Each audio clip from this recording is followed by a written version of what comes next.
Well, Eoghan Corry, what do you make of that idea that we should go in hard, get it done so that we can get back to normal, and that includes mandatory quarantine for those who are willing and want to travel?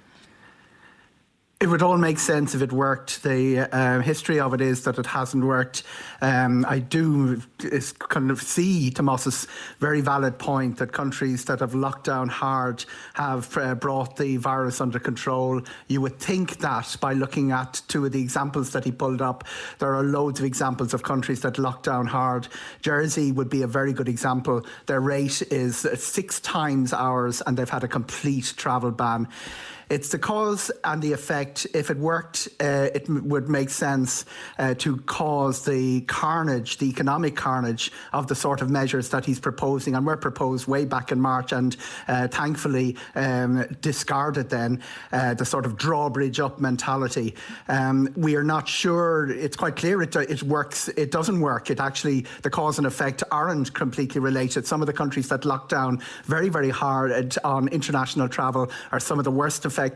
Others have done very well. We could play a parlour game all day naming countries, but it certainly is not the solution for Ireland, which needs to stay connected and is one of the most, started off this as one of the most connected islands in the world, and now is looking across the chart of Europe as the country worst affected in terms of international connectivity. And you have an issue with this. It's been bad medicine. You have an issue with the UK travel ban, the ban that 40 countries have implemented. They do not want to see people from the UK arriving in their countries. You say that's wrong.